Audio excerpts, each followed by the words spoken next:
Olá, Tutameia está ao vivo, transmitindo diretamente de nossos estúdios domésticos com a Eleonora. O Rodolfo. E do outro lado da tela conversa conosco o historiador, jornalista Vijay Prashad, que você já conhece todo o trabalho dele em defesa da democracia e do internacionalismo, mas a Eleonora apresenta agora o nosso convidado com mais detalhes para a gente conversar sobre esse ataque terrorista que os Estados Unidos realizaram na madrugada de hoje contra a Venezuela. Eleonora.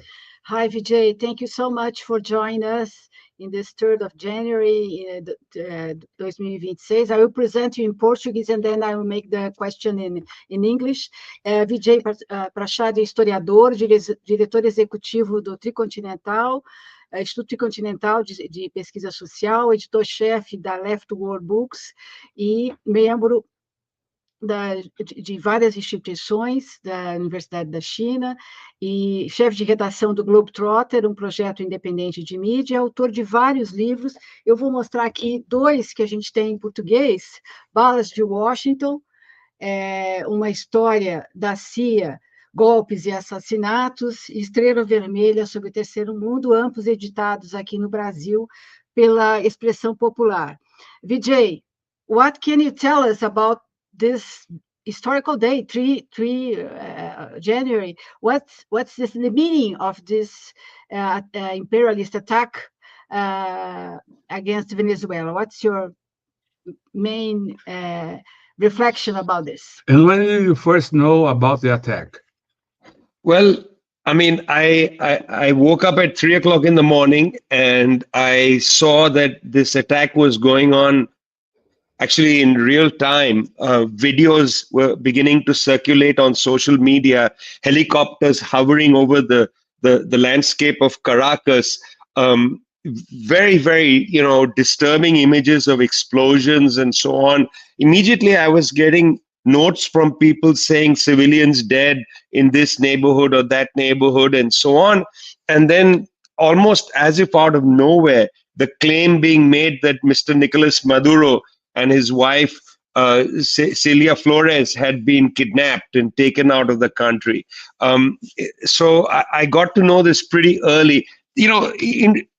What does one say?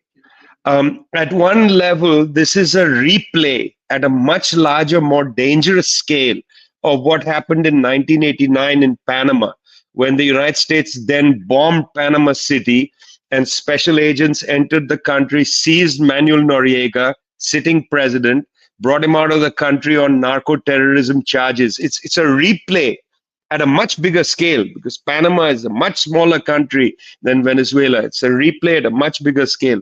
But secondly, Venezuela has been, attacked by the United States since the Venezuelan National Assembly passed the hydrocarbons law in 2001.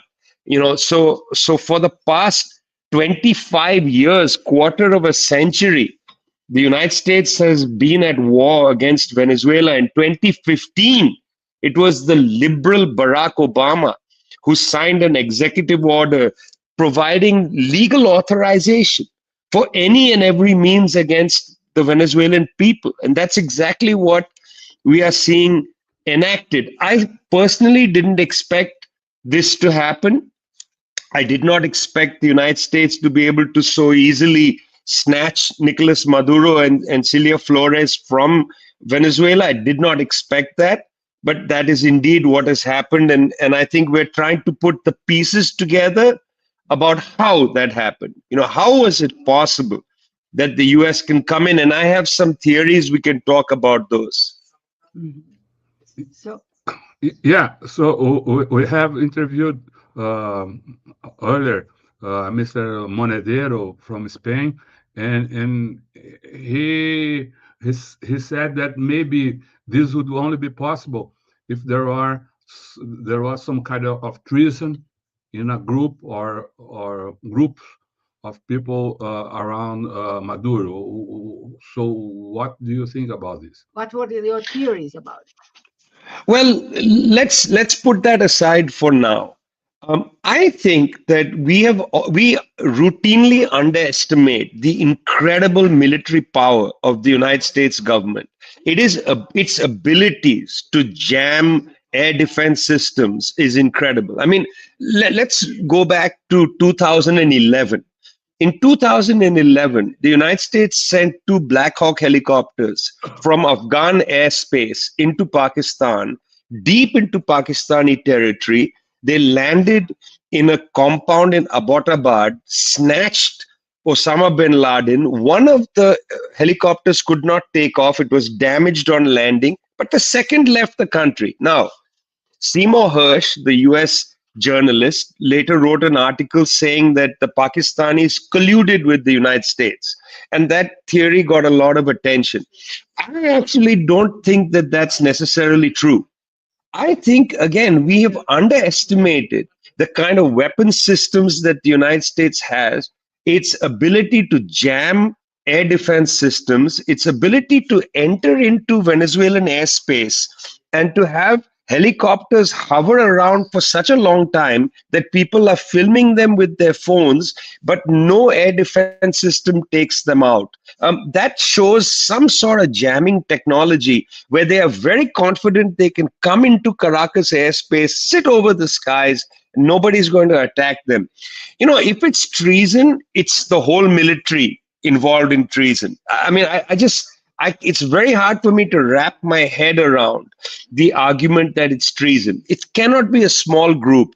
It would have to be the whole military. That means every single air defense system had to stand down when the US helicopters hovered over Caracas. I find that impossible to believe that the entire military colluded to deliver Nicolas Maduro to the United States. I think we underestimate the kind of technology the United States have. They spend trillions of dollars a year on their military. They have sophisticated technology. They were able to come in there. It was announced that they were coming, for God's sake. It was announced that they were coming. They announced it, and then they came, and nobody can do anything. And I think that's really interesting. And it's a warning to countries not to underestimate the United States military. Let me just say that just a few hours before this snatch and attack took place, just a few hours, not even a day, few hours, the high representative of the Chinese president, Xi Jinping, was in Caracas. He met personally with Nicolas Maduro Moro, the president of the country. In that meeting was Ivan Gilpin, the foreign minister of Venezuela. This is the highest representative of the Chinese government. And by the way, he was sleeping in either the Chinese embassy or in his hotel room while this was taking place. The highest representative of the Chinese government was in Caracas when this attack took place. It shows you the limitations of what some people call multipolarity. The United States remains unilaterally able to come in and do whatever it wants, break whatever laws it wants, kill 100 fisher people off the coast of Caracas, seize 2 oil vessels, and nobody can do anything. When it wants to act unilaterally, it acts unilaterally. Now, the consequences will be horrible, but I don't think we should doubt their ability to act. Mm-hmm. You said before that you got several accounts of what was going on through social media. Were you able? Was it possible for you to get any first-hand account? I mean, were you able to speak directly to anyone or more people in Caracas or in Venezuela, and what did you get from them? Well, I've been in touch with people who are very close to high levels of government in the country. Don't want to give you their names because that might compromise sources, but also people. I think people are extremely concerned about what happened. You know, we're talking now, it's just hours since Mr. Maduro has been seized from the country. It's just been less than an hour since the US Attorney General has announced his indictment on charges of of drug trafficking, of cocaine movement, and so on. They just announced that. People are very, very concerned and confused and trying to see if the government will be able to put itself together, if the government will be able to put itself together, in time, hold itself together. Do you believe the United States can actually made an invasion, actual invasion, because so far it's bombing? Do you believe that the aim is to took the territory of Venezuela? Well, Eleonora, we know from the last 20 years that the United States can bomb any country from the sky. We know that. We've seen it happen. Yeah, they destroyed Libya. They destroyed the Libyan state, in fact. They can bomb and destroy Iraq. They can do this to Afghanistan. They can bomb any country from the sky and create mayhem. But they are not good at invading. When they invade, they run into problems. And the problems are known as body bags.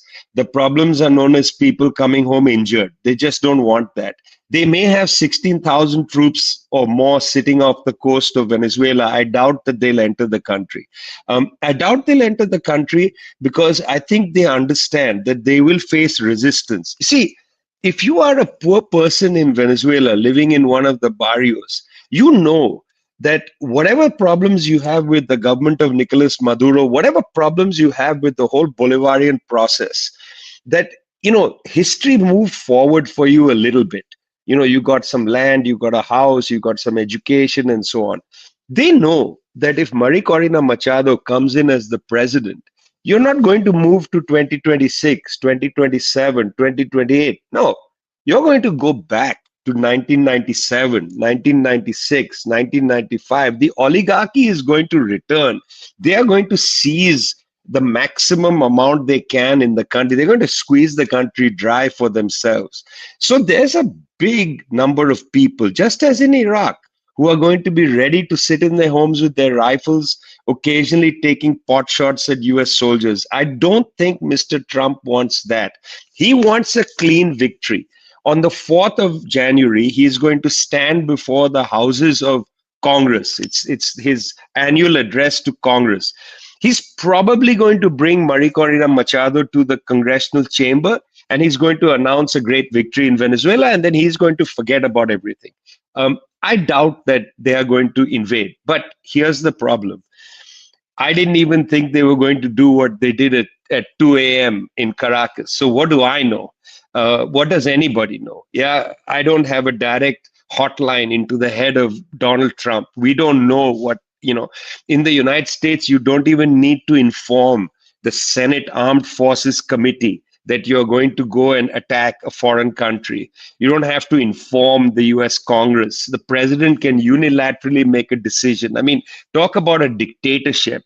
One person can decide when you want to attack a country. One person gets to decide when a missile is fired. I mean, there's no consultation with another branch of government. You can call anybody you want a dictator, but the fact that Mr. Trump can just sign a statement saying go to war, and apparently did this a few days ago, but they had to delay it because of bad weather. It's just extraordinary that this can occur. Well, I would caution people against rumor mongering. I would caution people, particularly the rumors around, for instance, that there was a plot inside the Venezuelan government and so on, because part of the hybrid war of the United States is indeed the spreading of rumors, the pitting of people against each other, turning Venezuelan government officials against each other, suspicion in the ranks and so on. It's very dangerous. It's been a weapon of the CIA for a very long time. It's called psychological operations or psychops. And so I am not that keen on rumor mongering. It's the same reason I'm not really keen on some of the reporting, like what Seymour Hersh did with the kidnapping of Osama bin Laden. It's not necessarily so that Pakistan colluded. It's not necessarily so that in this case there was an inside job. You don't need an inside job. What you need is one or two people who sell you information. That's different from an inside job. And by the way, it's not so difficult to track people. Look how Israel was able to track almost every single mid-level cadre of Hezbollah and attack them by launching an attack through their pagers. Okay, that was mid-level cadre of Hezbollah. Let's not pretend we live in a society where, you know, the technology we carry, our phones and this, you know, it doesn't mean that those who are painted, you know, they paint you. This person is mid-level cadre Hezbollah. They follow you around. They know where you are. They know where Maduro is. It's very difficult in this day and age to be completely out of communication. They found Osama bin Laden, who, despite the fact that he had not ever had a cell phone or a computer, okay, they still found him. You know, their ability to track people is actually incredible. I don't want to say this to scare people even more. I'm trying to be practical and rational and to prevent people from going down the sewer of rumors and the sewer of conspiracy theories. Mm-hmm. You lived for several years in the United States. Do you imagine that there will be any reaction, any political reaction there? We've seen that the Democrat Party has been a little more active in its opposition against Trump. So what do you imagine can happen in the United States? Well, firstly, of course, today itself, there'll be demonstrations in Washington, D.C., in New York City, and so on, hands off Venezuela, demonstrations coming from the left. Now, it's interesting because one of the things that stops political dispute in the United States is foreign policy. You know, people gather together and they so-called rally around the flag. You know, let's see what happens at the State of the Union address when Mr. Trump announces these things. If the Democrats all stand up to cheer that there was an illegal invasion of Venezuela, you'll then know what the Democrats are made of. And again, I want to emphasize that it was Barack Obama's executive order in 2015 that creates the legal foundation for all of this. So you're not going to see a major pushback from the Democrats now. You know, Trump is going to build this up as a major foreign policy victory. He's going to ride this all the way to the midterm elections. The Democrats are too scared to go against this tide, this angry tide of US foreign policy, which is, you know, exceptionalism, we win, and so on. You know, Trump is going to say he won. He got Maduro. He won. That's it. That he doesn't care about Venezuela. He cares about the win. He's going to declare a victory. Yeah, he may not even go further. That's why I'm saying to you, this may be all that he's interested in. He got the win. Pam Bondi, his attorney general, has already said, thanks to Mr. Trump for making the United States safer because there'll be less drugs. Are you crazy? Maduro is not even involved in the drug trade. But Pam Bondi, the attorney general, has already made a statement saying, we thank President Trump for his amazing work in basically ending drugs in the US. You crazy? The fentanyl is still going to be made. The cocaine is still going to come. It's not coming from Venezuela. They know it. They know they are lying, but they're going to declare victory anyway. And in that case, I doubt that the Democrats will have the strength and the courage to stand up against this tide. Now, the left will. And I hope trade unions and others will also join in struggles against this. But again, I want to caution people. 1 million plus people in the United States marched against the war in Iraq, the illegal war in Iraq, and yet they launched that war. So the capacity of mass struggle to stop wars in the US is still a little weak. You can't do it with 1 million. You need 10 million people to be there. You know, you need political backing. I just don't see it happening right now. It's all about oil, or do you see it's a message, a political message for all the continent and for Brazil especially? What's the goal? The political goal is not just oil, of course. So it's an excellent question. And for that, one has to go back and quickly read through Trump's national security strategy, which I think was not taken seriously. And I think it's a very important text. The text suggests look, United States has to take back the Western Hemisphere. And in a sense, Mr. Trump is correct. There have been some major gains in Chile, from where I'm speaking. The election was won by Jose Antonio Cast, a man who is basically a fascist. Javier Milei across the border in Argentina, basically a fascist. The right is back in Bolivia. The entire Andes is governed by the right wing. Daniel Noboa making an example of what the right can do. In Central America, in Honduras, now you have a right wing government. You have Nayib Bukele in El Salvador. It's down now to the presidential election in Brazil and Colombia. That's where it's down to. Let's set Uruguay aside for a moment. In Colombia, I think Gustavo Petro, obviously he can't run. His candidate, Ivan Cepeda, is going to have a very difficult time if the right convinces Vicky Davila to be their candidate, because the oligarchy is going to fully back her. She is telegenic, and it's possible that she will triumph, and you'll have the return of the oligarchy in Colombia. In Brazil, center right already, Mr. Lula, at his age, is going to run again. Most likely, based on Mr. Lula's own personal charisma, he'll win the election. So he'll take the presidency again. Already the chamber is controlled by the Bolsonaristas, and now the Senate will be controlled by the Bolsonaristas. So that means that Mr. Trump's vision of the death of the pink tide and the rise of the angry tide is going to come true, because then from the southern cone all the way up to the border of Mexico, that means the southern border of Mexico, you'll have basically a huge right-wing consensus, all the way. Now, Mexico is on a different trajectory. This fourth transformation of Andres Manuel Lopez Obrador, now Claudia Sheinbaum, it's a different story in Mexico, but they'll be under pressure, serious pressure.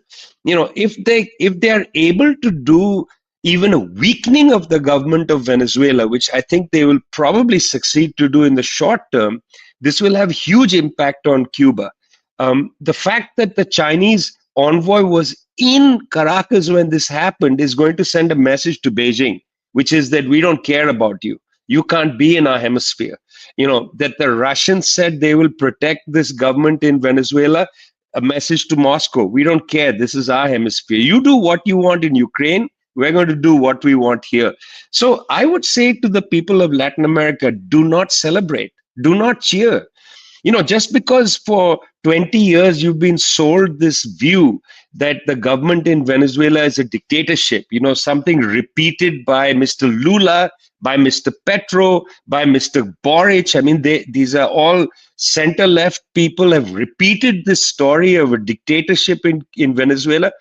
Just because you've repeated these stories that have been manufactured by the CIA doesn't mean your life is going to be easier when the government in Venezuela is weakened. The right is going to take this as the opportunity to swing back, and they may be with us for the rest of our lives. That's terrifying to me.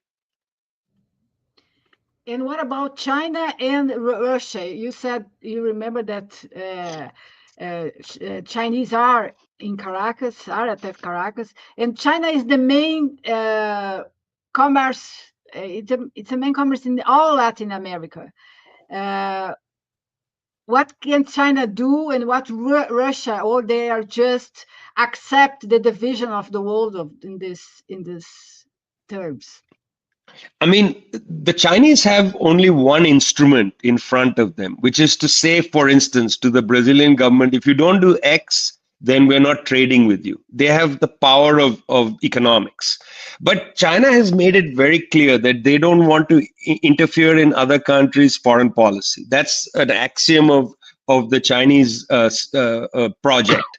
So I doubt that they'll use that instrument. I very much doubt they're going to tell the Chilean government of Jose Antonio Cast that unless you vote like this, we are not buying your minerals. Because if China stops buying Chilean minerals, Chile's economy will die. And I'm not exaggerating.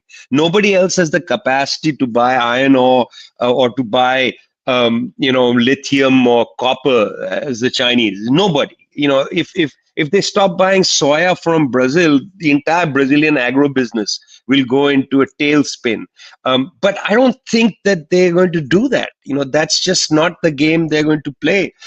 So then what's the other instrument? What other instrument is available except that?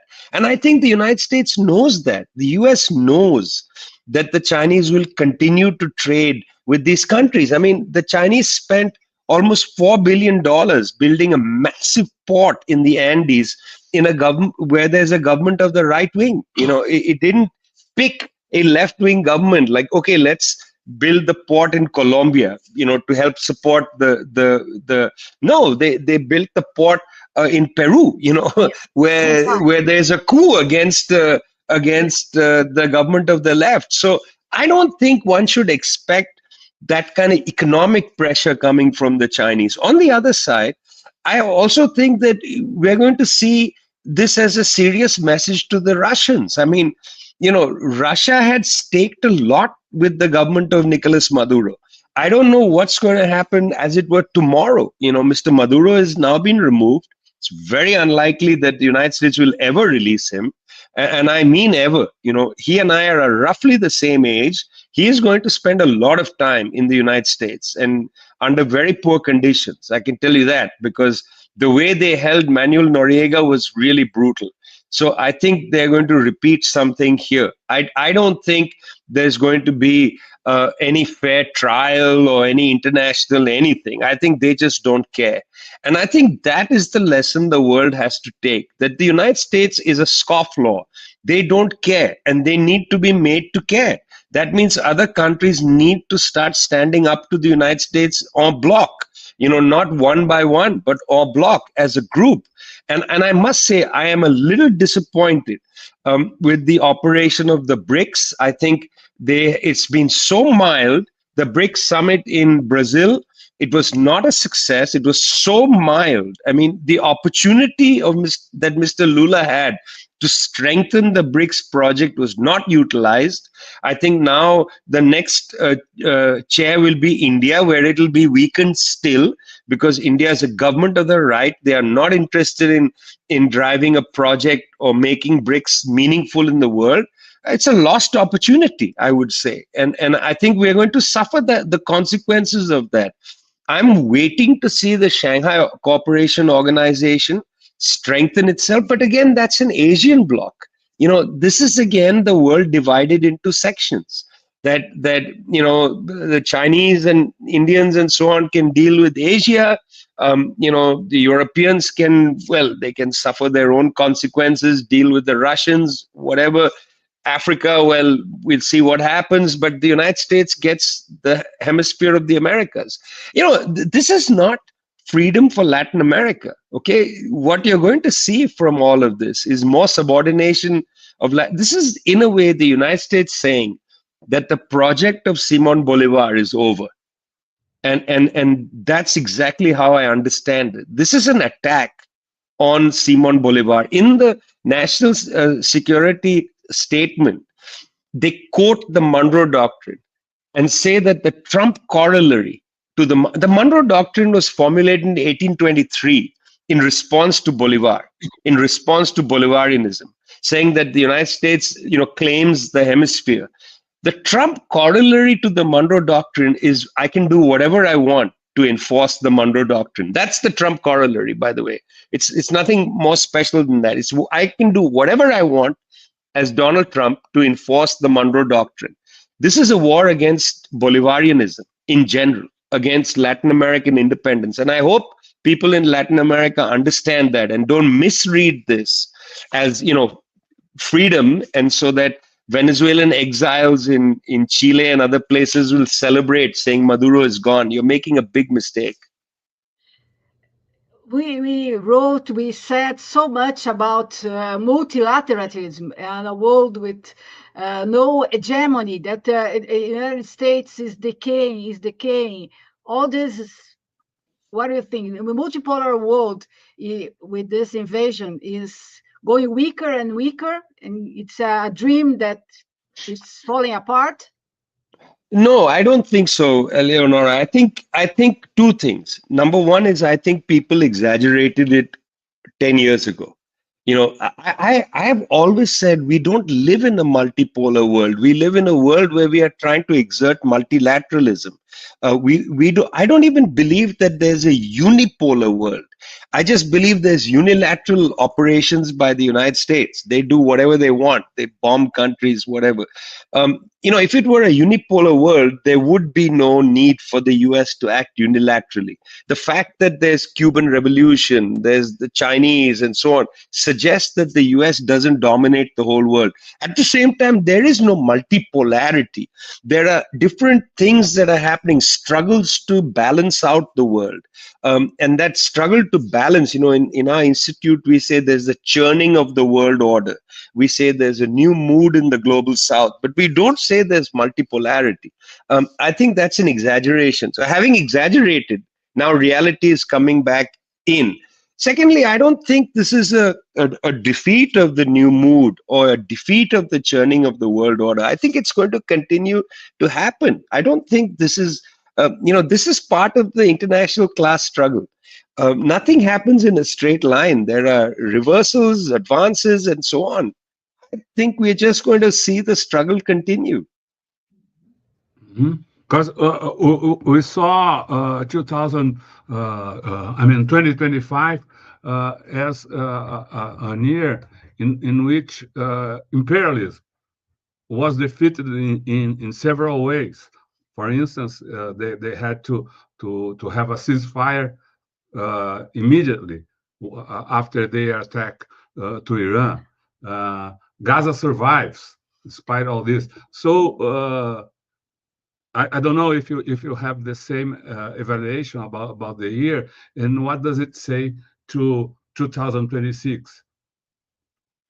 I mean, there are reversals, there are no reversals. I mean, was there really a ceasefire in Gaza? I mean, I wrote an article just in December of 2025 saying there's no ceasefire. People continue to be killed. I mean, last year, over just our profession, okay, over 200 journalists were killed last year, half of them Palestinians in Gaza, half of them killed by the Israelis. It's just like, what is this? So I mean, I think it's part of the zigzags of history. There are advances, there are reversals. There are advances, there are reversals. I mean, we need to start understanding how history actually works, rather than imagining in an idealistic way that it goes from bad to good or good to bad. I'm not a Manichaean believing in good, bad, black, white. I believe in dialectics and the shifts of history and how you have to live in the moment. Take the case of Brazil. It's a great example. The victory of President Lula. Firstly, the fact that President Lula gets out of jail, enormous victory. Then the election victory is extraordinary. But if you looked at it carefully, it was not a huge victory, because what was happening in the states, who won the different governors' seats, who won the local elections, was the Workers' Party really able to have a ground game and to build hegemony across the country? No, it was a very mixed verdict. But it felt amazing to have Mr. Lula win. People say, well, Lula won. Did Petro win in Colombia? He won the election to the presidency. But if you look again below Mr. Petro's presidential seat, in the National Assembly, in local, in the provinces, states, and so on, picture is very mixed, and that's part of the ongoing struggle. None of these battles are complete. In China as well, Xi Jinping commands a majority in the Chinese Communist Party's upper body leadership. There are 100 million members in the Communist Party, but many of the members are not of the left. Mr. Xi Jinping is a person of the left. There's a struggle within the Chinese Communist Party. These are struggles. They are going to continue. If we, people of sensitivity and good feeling, don't continue in the struggle, if we get demoralized or whatever, we have actually weakened our side of the fight. And we have walked away from a fight that is just going to be there. The fight is what endures. There is no ultimate victory in this. This is just the 3rd of January. It's just the 3rd of January. The year has just begun. And what do you believe? Do you believe that the resistance in Venezuela could change the scenario? What do you expect from the mobilizations? The people have guns to. What do you think about this?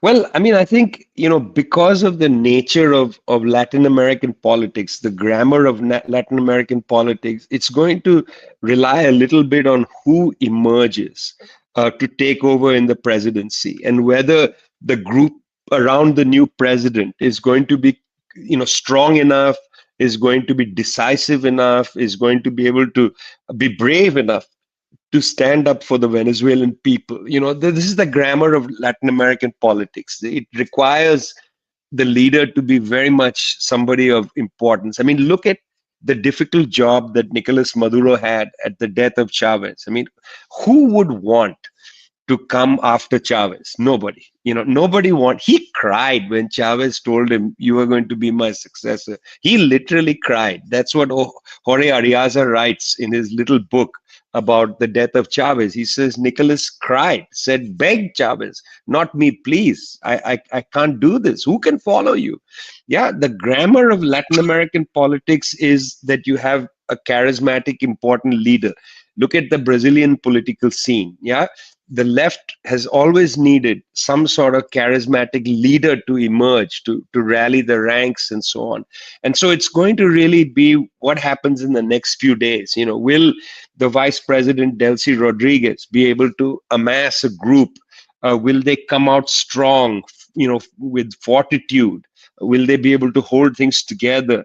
Will they be able to hold a mass rally tomorrow, if not today, in defense of Venezuela, condemning the kidnapping of Nicolas Maduro? I mean, this just depends on what happens in the next few hours. What are the meetings like? We don't know yet. We know that these things are happening. We just don't know what the outcome will be. You can't expect millions of people or more to get onto the streets spontaneously. That may happen. They are also disoriented. They need somebody to tell them what to do. I mean, there are hundreds of people have been killed in this.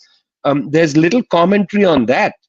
From the ground, we are already hearing that hundreds of civilians have been killed. You can't bomb a city as congested as Caracas and say we hit military targets. I mean, for God's sake, I've been to those military targets. There are people who live right. Miraflores Palace, where the president is cheek by jowl with the barrio. You can't bomb any of these places and not kill civilians. We are told hundreds of civilians killed. Okay, this demoralizes people for a while. Let's see what happens. Who's going to come there and stand with the sword of Bolivar and say, we got to defend what we have? Let's see what also Latin American leaders say. What is the speech that Claudia Sheinbaum will make? Let's see if Lula makes a grand speech, saying the sovereignty of Latin America is important. Gustavo Petro's statement was extremely weak, in my opinion. Extremely weak. I mean, he condemned what happened, but it was all about the outcome will be terrible for us and for Colombia. I mean, that's hardly the point. Obviously, the outcome will be terrible. The issue is, are you willing to defend your sovereignty?